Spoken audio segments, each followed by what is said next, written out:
How Dune almost prevented Star Wars from ever being vertical bracket Fox News. Fox News Digital Network. Fox News. Fox Business. You Report. Fox News Radio. Fox News Latino. Fox Nation. Fox News Insider. Login. Account. You're logged in as. Profile. Log out. Search site. Listen to Fox News Radio Live. In air now. In air personalities. Home. Video. Politics. U.S. Opinion. Entertainment. Tech. Science. Health. Travel. Lifestyle. World. Sports. In air. Previous slide. Next slide. Entertainment. Home. Celebrity news. Movies. TV. Music. Style. Beauty. Swedish House. How Dune almost prevented Star Wars from ever being. By Chris Kensler. Published May 21, 2013. FoxNews.com. FNN. Can friends and Dash remember how bad the movie Dune was? Well, it didn't have to be that way. The film, directed by David Lynch in 1984, was so terrible, David Lynch eventually took his name off of it. But Lynch wouldn't have had a chance to direct Dune if its original director had been able to get it made back in the mid-1970s. That man's name is Alejandro Jodorowsky, and his epic failure to get Dune to the big screen is the subject of a documentary that has become a hit at the 2013 Cannes Film Festival. Jodorowsky's Dune tells the tale of the director's mad plan to recruit a cast including David Carradine, Salvador Dali, Orson Welles, and Mick Jagger to his movie adaptation of the wildly popular sci-fi book. Oh yeah, and Pink Floyd was doing the soundtrack. What we try to get across in the film is his whole notion of ambition, the documentary's director, Frank Davok, told Fox 411.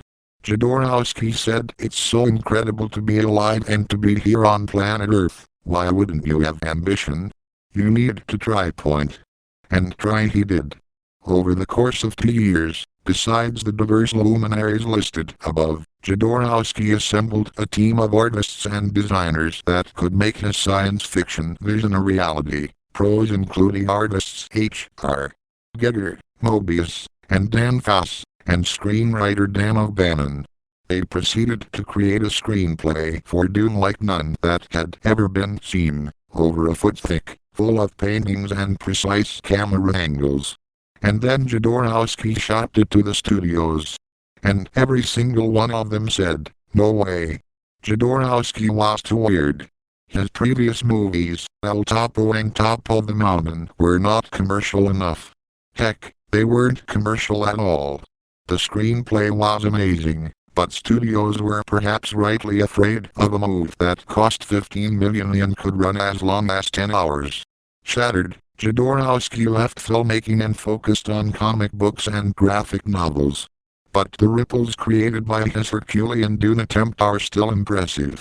Had Jodorowsky's film version of Dune been complete, it would have been a success or it would have been a failure. Either way, it changes everything, Davok said. If it was a success, it would have been a very avant-garde success, and it would be shocking. Maybe we wouldn't have blockbuster superhero movies today. If it had been a failure, Davok said, which was probably more likely, I think it's very viable that the studios would have said no to Star Wars point. So how exactly would a bad Dune lead to the death of 1977's Star Wars before it was even born? The studios were not behind Star Wars anyway. They thought it was ridiculous. They thought it was nonsense. They thought it was the stupidest thing ever, Davok said.